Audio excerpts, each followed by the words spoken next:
ጤና ይስጥልን የከበረ ሰላምታችን በመላው ዓለም ሆናችሁ ዩቲዩብ ቻናላችንን ለምትከታተሉ ውድ አድማጮቻችን ሁሉ ይድረስ ብለናል። ከእናንተ ከሆነ ዩቲዩብ ቻናል ለዚህም ሰዓት መርጠን ያሰናዳላችሁን ስፖርታዊ ጥንቅሮች በቅደም ተከተል እያጋርናችሁ ቆይታ የምናደርግ ይሆናል። እስከ ፕሮግራማችን ፍጻሜ ቆዩ። ላይክ፣ ሰብስክራይብ፣ ሼር ማድረግ ዛሬም እንዳይረሳ። በሐሳብ መስጫ ሳጥናችን ላይ ሐሳብ አስተያየታችሁን እንደ ሁልጊዜው ዛሬም ልታጋሩን ትችላላችሁ። በፕሮግራማችን ይዘት ላይም ሐሳብ አስተያየት እንቀበላለን። ላይክ ማድረግ እንዳይረሳ። በመረጃ ሰዓታችን ወደ ቤተሰቦቻችን ትላንትና ቼልሲ የደረሰበት ሽንፈት ከበድ ያለ ነው። ተጨማሪ ጥንቅሮችን ይዘናል። ቼልሲና ታሪክ፣ ቼልሲና አስከፊው ጉዞ፣ ቼልሲና በፕሪሚየር ሊጉ በቀጥታ ሻምፒዮንስ ሊግ መግባት ቢያከትምም ሌሎች አማራጮች ውስጥ የሉም ወይ እንመለከተዋለን። የቡድን ዜና፣ የጆዋ ፔድሮ አስደናቂ አክሮባቲክ ግብን ጨምሮ በርከት ያሉ ልዩ ጥንቅሮች ተካተዋል። ቼልሲያን ቆዩን። ቼልሲ የደረሰበት ሽንፈት ብቻ አይደለም፣ ከበድ ባለ መንገድ ነው የተሸነፈው 3 ጎል ተቆጥሮበት ነው የተሸነፈው። ስታንፎርድ ብሪጅ ላይ ነው የተሸነፈው። ላለመውረድ በሚጥር ቡድን ኖቲንግሃም ፎረስት ነውና ሽንፈቱን ከባድ የሚያደርጉት ብዙ አጋጣሚዎች አሉ። በዩቲዩብ ገጻችን የምትገኙ የቼልሲ ደጋፊዎች ትላንትና ቡድኑ 3-1 በሆነ ውጤት ሲሸነፍ ኮል ፓልመር ፍጹም ቅጣት ምት ማምክኖ ጭምር ነው። ገና በሁለተኛው ደቂቃ ላይ ኦኒ ግብ አስቆጥሮ ኖቲንግሃም መራ። ከዛ በፍጹም ቅጣት ምት ጀሱስ 15ኛ ደቂቃ ላይ 2-0 ያደረገ መሪነታቸውን። ከዛ በኋላ ኦኒ መልሶ 52ኛው ደቂቃ ላይ ግብ አስቆጥሮ የጨዋታውን መሪነት ወደ 3-0 አሳደገው። በቼልሲ በኩል ምናልባት እንዳልኳችሁ 45ኛው ደቂቃ ተጠናቆ ከረፍት በፊት በጨማሪው ደቂቃ ላይ ፍጹም ቅጣት ምት ፓልመር አመከነ። ጆዋ ፔድሮ ግን 93ኛው ደቂቃ ላይ የፕሪሚየር ሊጉን የሳምንቷን ምርጥ ግብ ምናልባትም በእንግሊዝ ፕሪሚየር ሊግ የዓመቱ ምርጥ ግብም ልትሆን የምትችል በጣም አስደናቂ አክሮባቲክ ግብ አስቆጥሯል። የቼልሲ ደጋፊዎች ስለ ግቧ ልትነግሩን ትችላላችሁ። ወይም ገለልተኛ ደጋፊዎች መልከታችሁን አድርሱን። ቼልሲ ተከታታይ 6ኛ የፕሪሚየር ሊግ ጨዋታውን ተሸነፈ። ሰሞቹ በሁሉም ውድድሮች ካደረጓቸው ያለፉት 9 ጨዋታ 7 ተሸንፈዋል። ሽንፈቱን ተከትሎ ቼልሲ በፕሪሚየር ሊጉ በቀጥታ ሻምፒዮንስ ሊግ መግባት የሚያስችለው ደረጃን 5ኛው ነው እንደማያጠናቅቅ ተረጋግጧል። ግን አላበቃም 100%። ቼልሲ 48 ነጥብ ይዞ 9ኛ፣ ኖቲንግሃም ፎረስት 42 ነጥብ ይዞ 16ኛ። ያ ማለት ኖቲንግሃም ፎረስት ከቼልሲ በላይ ሆኖ ሊጨርስ ይችላል ማለት ነው በውድድር ዓመቱ በሂሳባዊ ስሌት። ቅዳሜ ደግሞ ሊቨርፑልን ከቼልሲ የሚያገናኘው መርሃ ግብር ሌላ ፈተና ነው ለቼልሲ። ኖቲንግሃም ፎረስት ከኒውካስል እሁድ ይጫወታሉ። ከዚህ ጋር በተያያዘ ምናልባት አንዳንድ ሪካርዶችን ለማየት ሰሞቹ 6 ተከታታይ ጨዋታ ሲሸነፉ ከ1993 በኋላ ለመጀመሪያ ጊዜ ነው። ቼልሲ በፕሪሚየር ሊጉ ጨዋታ ባለፉት 540 ደቂቃዎች ጨዋታ አንድ ግብ ነው ያገኘው።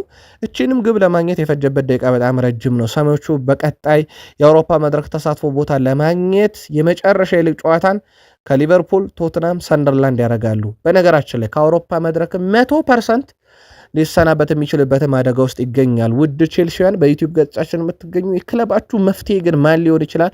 አንድ አድማጫችን በሀሳብ መስጫ ሳጥናችን ላይ ጋርዲዮላ ሲል መልከታውን አጋርቶናል።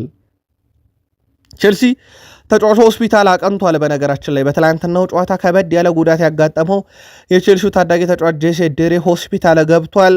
45 ደቂቃ ብቻ ነው የተጫወተው ለዚህ ቡድን ለዋናው ቡድን። ትላንትና የመጀመሪያ ጨዋታውን ቢያደርግ መልሶ ለማየት እንኳን የሚዘገንን አይነት ጉዳት አስተናግዶ ከሜዳ በከፍተኛ የሕክምና እርዳታ መውጣቱን በምሽት ዘገባችን አንስተነው ነበር። ተጫዋቹ መንቃቱ እና መናገር እንደሚችል ክለቡ ያሳወቀ ሲሆን ግን ሆስፒታል ገብቷል። የ18 ዓመቱ የክንፍ ተጫዋች ጄሴ ዴሬ በትላንትናው ጨዋታ በቋሚነት ተሰልፎ የገባውም በቼልሲ በኩል የመጀመሪያ ጊዜ ነበረ።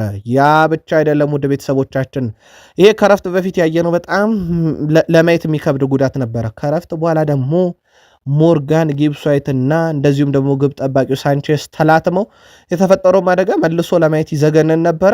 በነገራችን ላይ ሞርጋን ጊብስ ዋይት የቅንድቡ መሃል ለመሃል ተሰንጥቆ እስከ ግንባሩ አጋማሽ ድረስ ተሰፍቶ ተመልሶ መጥቷል ከሆስፒታል። ደህና መሆኑን በማህበራዊ ትስስር ገጹ አጋርቷል። ሁለቱም ተቀይረው ወጥተው ነበር። የትላንትናው ጨዋታ እንዲህ አይነት ዘግናኝ ጉዳቶችንም የተመለከትንበት ነበረ። ኖቲንግሃም ፎረስት ያለፉትን 10 ጨዋታ አልተሸነፈም። በነገራችን ላይ በሶስቱ አቻ ወጥቷል። ከፉላም ጋር 0-0፣ ከፖርቶ እና ከአስቶን ቪላ ጋር 1-1። ከዛ ውጪ ሜትላንድ ቶትናምን አሸንፈዋል። ፖርቶ፣ በርሌይ፣ ሰንደርላንድ፣ አስቶን ቪላ። ትላንትና ደግሞ ቼልሲ እንድል አድርጓል። የኖቲንግሃም ፎረስት ጉዞ ቀላል የሚባል አይደለም። በአንጻራዊነት ቼልሲ ባለፉት 6 ጨዋታ ከ1993 በኋላ የተሸነፈው በኒውካስል 1-0፣ በኤቨርተን 3-0፣ በሲቲ 3-1፣ በዩናይትድ 1-0፣ በብራይተን 3-1። ትላንትና ጥሩ ነገሩ ጎል አስቆጥሮን የተሸነፈው 3-1 በሆነ ውጤት አሸንፏል። ይሄ የቼልሲ በጣም አስከፊ ጉዞ ነው እንዳልኳችሁ ከ1993 በኋላም ቼልሲ ይህን መረጃ ለእናንተ ውድ አድማጮቻችን ስናደርስ በፕሪሚየር ሊጉ 9ኛ ደረጃ ላይ ይገኛል። ቼልሲ በነገራችን ላይ ወደ አውሮፓ መድረኮች ለመመለስ ወይም ይሄ በአውሮፓ መድረኮች ላይ ለመሳተፍ አደጋ ውስጥ ነው ያለው። ምንም ጥያቄ የለውም። መሳተፍም የሚችልበት እድል አለ፣ ሻምፒዮንስ ሊግንም ጭምር ቢሆን። ግን እንዳልኳቸው 16ኛ ላይ ያለ ቡድን ሁሉ ከቼልሲ በላይ ሆኖ መጨረስ የሚችልበት ሂሳባዊ ስሌት አለና ምናልባትም ኤፍ ኤ ካፕን ማሸነፍ በቀጥታ 100% የኤሮፕ ሊግ ተሳታፊ ያደርገዋል። ግን ሻምፒዮንስ ሊግ አይገባም ወይ ለሚል በርካታ የቼልሲ ደጋፊዎች ዩቲዩብ ቻናላችን ላይ ለመጣ ጥያቄ ምላሽ እንስጥ። ቼልሲ ሻምፒዮንስ ሊግ ሊገባ ይችላል፣ ግን በፕሪሚየር ሊጉ ቀጥታ መግባት የሚችልበት እድል አንድ ብቻ ናት። ይሄም አስቶን ቪላ ኤሮፕ ሊግ ከበላ አስቶን ቪላ በፕሪሚየር ሊጉ 5ኛው ነው ከጨረሰ 6ኛ ለሚወጣው ክለብ ይለቃልና ቦታውን 6ኛው ነው መጨረስ አለበት። ሌላ ተአምር ለቼልሲ ምናልባት ያደርጉታል የሚለው ደጋፊዎች ምልከታችሁን አጋሩን። ቼልሲ በፕሪሚየር ሊጉ 14 ጨዋታዎችን ያለ ጎል መጓዝ ችሏል። በሁለት ጎሎች መካከል በነገራችን ላይ በዦዋ ፔድሮ እና በመጨረሻው የቼልሲ ግብ መካከል በርካታ ጨዋታዎችን ተመልክተናል። ይሄ በጣም አስከፊው ጉዞ ነው። ኮል ፓልመር ባለፉት 14 ጨዋታ ለክለብና ለሀገሩ አንድ ጎል ነው ያለው። ምንም አይነት አሲስት አላበረከተም። ትላንት ይባስ ብሎ ፍጹም ቅጣት ምቱን አምክኖታል። ይሄ በጣም መጥፎ አጋጣሚ ነው ለተጫዋቹ። ምናልባት ትላንትና የቼልሲ ደጋፊዎች ተስፋ የቆረጡት ገና 75ኛ ደቂቃ ላይ ነው። ስቴዲየሙን ጥለው ወጡ። ይሄ ነገሩ ምን ያህል ውስብስብ እንደሆነ ማሳያ ነው። ምናልባት ትላንትና ቀጣዩን አሰልጣኝ ማን ሊሆን ይችላል በሚል ሲጠበቅ የነበረው ቼልሲ ሁለት ሰዎችን አይተናል። ቶማስ ቱዌል በስቴዲየም ነበሩ። ምናልባት ለብሔራዊ ቡድናቸው ተጫዋች እየመለመሉ ይሆናል። ሌላው የቀድሞ የቼልሲ ተጫዋች ቲያጎ ሲልቫን በስቴዲየሙ ነበር። በጣም አዝኖ ተክዞ የተመለከትንበትም አጋጣሚ ነበረ።